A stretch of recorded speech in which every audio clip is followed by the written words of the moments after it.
What if I told you that reality, all of it, runs on an ancient divine operating system? Imagine a tree, but not one made of wood and leaves. Imagine it's made of pure light, pure consciousness. Its roots are buried deep in an infinite, unknowable source.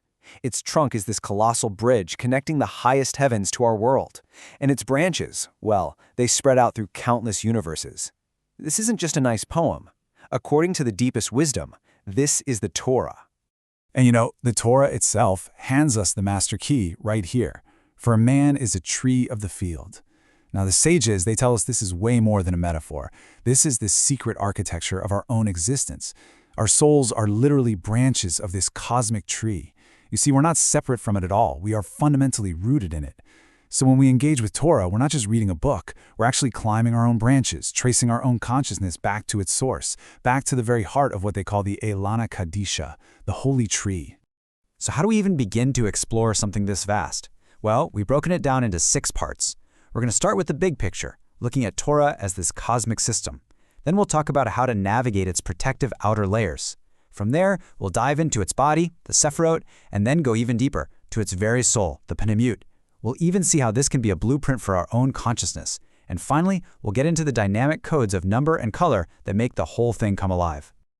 Okay, first things first, we have to completely reframe how we think about this. The Torah is not a history book. It's not just a law book, at least not in the way we usually think of one. You've got to understand it as a piece of divine technology. The Zohar, the writings of the Arizal, they describe it as the actual blueprint, the source code that the Ein Sof, the Infinite One, used to bring all of reality into being. It's the operating system of the universe, and our job? It's to learn how to use it. Now, this is where it gets really interesting. We can actually map this ancient wisdom onto a framework we can all understand today. So think of the roots, the Shorashim, as the hidden source code, the fundamental programming that comes from the infinite Ein Sof. The trunk, or Geza, that's your main processing core. Sephirot, which means harmony. It stabilizes the whole system. The branches, the Anafim, are like a data distribution network, the Sephirot, channeling divine energy everywhere. The leaves, or Alim, that's our user interface. Those are the mitzvot, the commandments that let us interact with the system. And finally, you've got the shells, the Klipot, which act like a protective firewall, the encryption we have to get through to access the core. So every soul's journey, our journey, starts on the outside of this tree, right? You can't get to the fruit without dealing with the bark first. The sages call these outer layers the garments of the Torah, all the stories, the literal meanings. But in the mystical texts, they're also called Klipot, or shells. This is our first point of contact with this whole divine system. And it's so important to get this right. These Klipot, these shells, they're not evil. That's a huge misconception. The Yitz Chaim explains they're like the husk on a piece of grain, or the shell on a nut. Their job is to protect the good stuff inside. They are the necessary physical world, the world of action, the basic rules of cause and effect that give our reality structure. Think of it like a firewall, designed to manage access to the incredible power and holiness at the core. But here comes a really profound warning from the great mystic, the Arizal. He quotes this line from the Zohar, saying, "For these are they who make the Torah dry." Who's he talking about? He's talking about the people who only engage with this outer bark, who get stuck on just the rules and the surface level and refuse to put in the effort to understand the inner wisdom, the Kabalah. He says to do that is like studying a body without a soul. You've got the schematics, but you have no idea about the electricity that makes it all work. So you see, there are different levels of just engaging with this outer layer.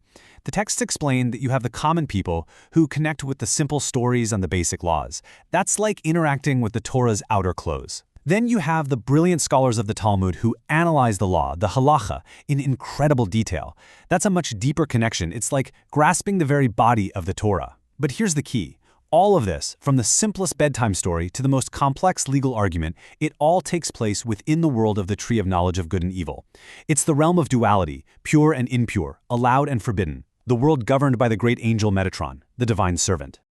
Okay, so if the outer layers are the bark, what's underneath? Well, to really connect to the life force, we have to go deeper into what's called the Guf Ha'elan, the body of the tree itself.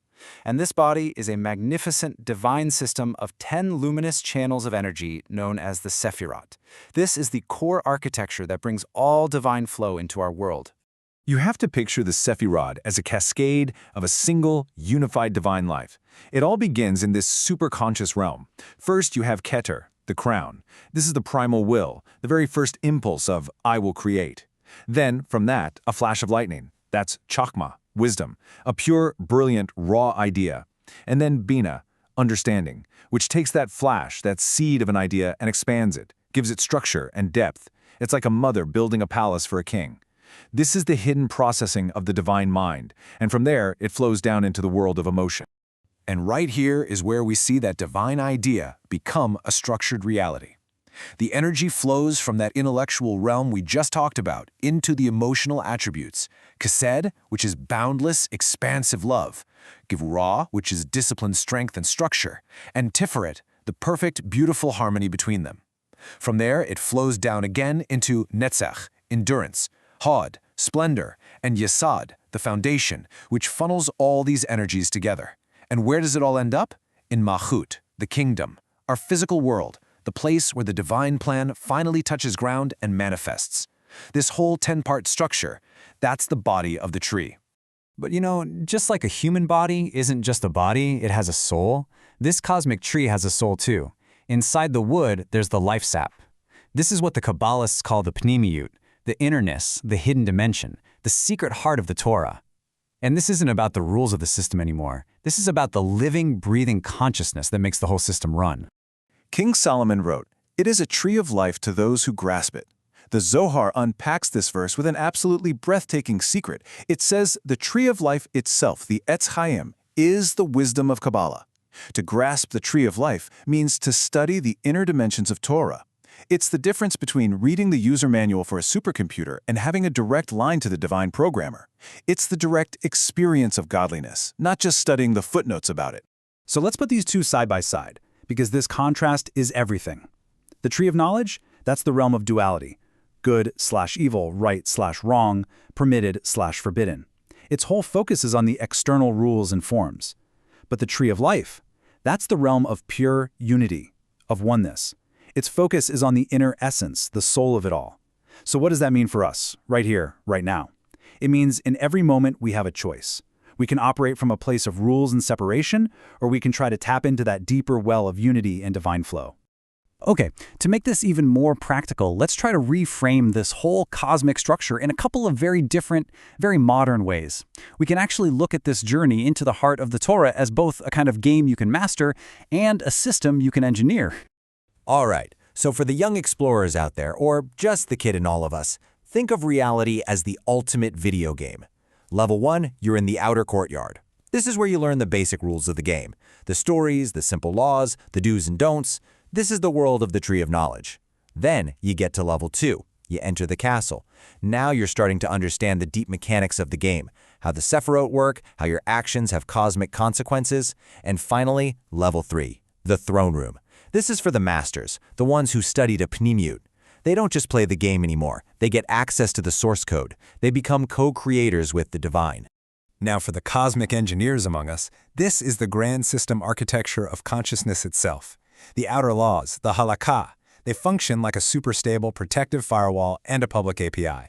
It's safe, it's well documented, and it gives you a reliable way to interact with the divine system. The Sephirot, they act as the system bus and a series of energy modulators, stepping down infinite power into a form our finite reality can handle. But the Pnimiyot, the secrets of Kabalah, that's the core kernel. It is unbelievably powerful, it's direct, it gives you root access to the operating system of reality. But just like any core kernel, you've got to approach it with immense care, preparation, and profound respect. And this brings us to a crucial question and a very famous warning from the sages. They asked, why can't you just jump into the Pardes, the orchard of mystical secrets? Why did they say you first have to fill his belly with meat and wine? Now, this isn't about having a big meal. The meat and wine is a metaphor. It means you have to achieve complete and total mastery of the outer law, the public API. It's a stability requirement. If you try to access the core kernel, the Pnimiyut, without fully mastering and integrating the outer protective layers, you risk what you can call a catastrophic spiritual system crash. You have to be grounded in the body before you can safely fly with the soul. Finally, and this is so important, You have to understand that this tree isn't some static diagram in a book. It is a living, breathing, dynamic system. It is always flowing, always communicating, and it speaks in the fundamental language of the universe, numbers and colors. And these aren't just symbols, they are the actual expression of divine energies in motion. Numbers reveal the deep architecture of this whole system. The number 3 is all about stability. The 3 pillars, the right side of expansion, the left side of constriction, and the center pillar of harmony that balances them. The number 7 represents the building blocks of our physical world, the 7 lower Sephirot, which correspond to the 7 days of creation. The number 10 represents perfection, the complete whole system of all Sephirot working together. And then you have 13, which is a number of pure transcendence. It represents the 13 attributes of mercy, a way to access a divine compassion that's even higher than the structured system of judgment. And just like numbers show us the structure, colors show us the quality and the state of the divine energy. White is the energy of Chesed. It's pure, expansive, limitless kindness and love. Red is the color of Gevurah. It's strength, severity, focus, and judgment. It's the fire that purifies. And green, as the Kabbalists explain, is the color of Tiferet, or harmony. It's the perfect blend, the mixing of the white light of kindness with the red fire of judgment, which creates the vibrant color of life itself. So what about black? You know, in our world, we tend to think of black as the absence of color, right? Well, in this system, it's the complete opposite. Black is the source of all color. It represents pure, undifferentiated potential. It's the color of the deep, hidden roots of the tree up in the realm of Keter, where everything is one before it even emerges into light. And it's also the color of Malchut, the fertile black earth of our world, where the divine seed gets planted and all of reality grows. It's the beginning and the end, the source of all potential. So what's the ultimate point of all this? What's the takeaway? A commentary on a deeply cryptic ancient text reveals the final secret. It says, "The secret of the tree of life is the intellect of the father and mother, which are the Sephirot of Chokmah and Bina." You see, engaging with this inner dimension, connecting our own consciousness to these highest intellectual faculties of the divine, that's what connects a soul to eternity. That's the path to becoming a living channel for divine consciousness, to fulfill the promise, and he lives forever. It's the path of attaching yourself not just to the bark, or even the body, but to the very soul of this living tree of life. Thank you for joining us for this complete journey through the Pardes. We hope these ancient truths help you and your family improve your own dimensions this week. If you enjoyed this full chapter deep dive, please like, subscribe, and share which part of the journey touched your soul in the comments. We'll see you in the next chapter.